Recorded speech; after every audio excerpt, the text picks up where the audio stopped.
तो नमस्कार दोस्तों, कैसे हैं आप सभी लोग। तो मैं आ गया हूँ एक नया लेटेस्ट अपडेट लेकर आप सबके बीच। तो दोस्तों, भारत आज के समय में यूनाइटेड स्टेट्स ऑफ अमेरिका को एक क्लियर पैगाम देना चाहता है, एक क्लियर संदेश देना चाहता है कि हम लोग आपकी धमकियों से डरेंगे नहीं। रिसेंटली आपने देखा होगा, इस टॉपिक से रिलेटेड बहुत सारे आर्टिकल सामने आए हैं। Doctor S Jaishankar and Ajit Doval ji, यह दोनों बहुत ही जल्द मॉस्को विजिट करने वाले हैं। इसी महीने बताया जा रहा है कि एक विजिट प्लान है। मोस्टली अगर इस महीने नहीं तो अगले महीने भी हो सकती है। मगर इंटरेस्टिंग बात यह है, देखिए, ये दोनों देश जिनको डोनाल्ड ट्रंप कहते थे कि ये दोनों तो डेड इकोनॉमीज हैं, यह कंट्रीज जो मर्जी करना चाहें, हमें फर्क नहीं पड़ता, हमें परवाह नहीं है। अब सडनली यूएस को एक प्रॉपर मैसेज देते हुए भारत के नेशनल सिक्योरिटी एडवाइजर और विदेश मंत्री दोनों रसिया जाने वाले हैं।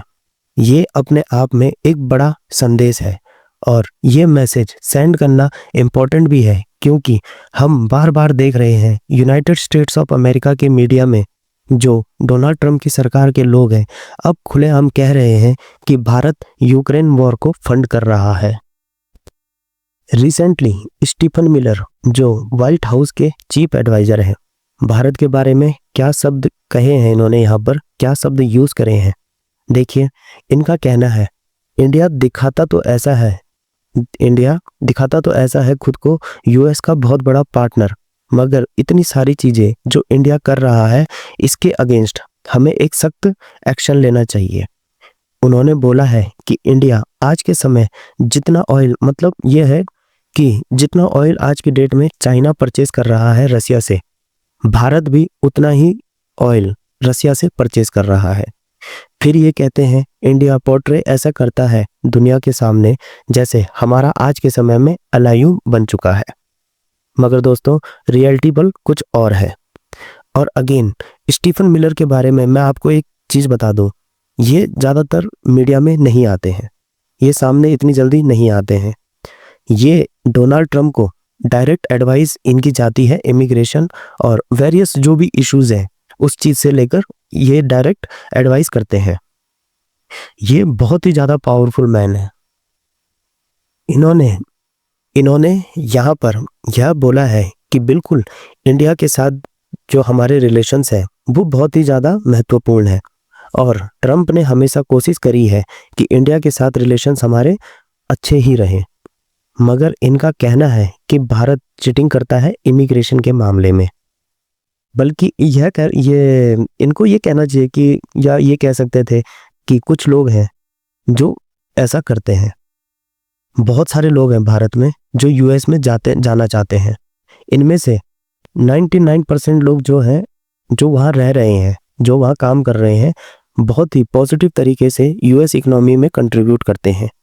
माइक्रोसॉफ्ट, गूगल जैसी ऐसी कंपनीज में ये एज अ सीईओ काम कर रहे हैं। अमेरिकन में ऐसा नहीं है कि उनको दया आई और उनको बैठा दिया, उनकी रिक्वायरमेंट थी ये, दे फिट द जॉब, वह इतने काबिल थे इसीलिए उनको सीईओ बनाया गया। और यूएस में भारत के बारे में ऐसी बातें बोली जा रही हैं, इसीलिए भारत के प्राइम मिनिस्टर ने इंडिया ने रिसेंटली यह कह दिया है कि अब make in India items purchase करने का वक्त आ चुका है। अब दोस्तों, हमारा भी फर्ज बनता है, हमारा भी कर्तव्य बनता है कि हम मेक इन इंडिया के प्रोडक्ट्स खरीदें। देखो, जरूरी नहीं है कि आप जो हर चीज मेक इन इंडिया का हो सकता है, बट अपनी तरफ से आप जो लोकल मैन्युफैक्चरर्स हैं, भारत के लोकल कंपनीज हैं, उनको आप सपोर्ट करें। क्योंकि जो भी यह विदेशी ब्रांड भारत में बेचना चाहते हैं, अगर इंडियंस में प्रॉपर नेशनलिज्म होगा ना, जो एक बार को क्या बोलते हैं, साउथ कोरिया में दिखता है, जापान में दिखता है, वो खुद के ब्रांड्स ही परचेज करते हैं। अमेरिकन ने हार मान ली दोस्तों वहाँ पे, क्योंकि वो वहाँ पे कुछ सामान बेच ही नहीं पाए, उनके लोकल ब्रांड्स ही वहाँ पर चलते हैं। हम इंडियंस ने जिस दिन इस तरीके से सोचना स्टार्ट कर दिया, you will see make in India brand will be become stronger. अब हालांकि मुझको यह बोलना पड़ेगा, कोल्ड प्ले का जो कॉन्सर्ट होता है, जो टिकटें बिकती हैं, उससे लगता तो नहीं है मुझको कि फॉरेन ब्रांड्स को ज़्यादा दिक्कत आएगी भारत में अपने प्रोडक्ट या सामान बेचने के लिए। एक बड़ी आबादी है इंडिया में जो फॉरेन ब्रांड्स को लेकर बहुत ही ज़्यादा सीरियस और बहुत ही समझ लो बहुत ही ज़्यादा एक्साइटेड रहती है। वह लोग मानते हैं कि स्टार्टअप सिंबल भी होता है उनको परचेस करना, तो ऐसा कुछ होना नहीं चाहिए। तो पीएम मोदी ने अपनी तरफ से यह बोल तो रहे हैं कि ग्राउंड लेवल पर कितना यह बोल तो रहे हैं कि मेक इन इंडिया फॉलो करो, मेक इन इंडिया परचेज करो, बट देखते हैं ग्राउंड लेवल पे कुछ और ही है जो हमें चीज़ पता नहीं है।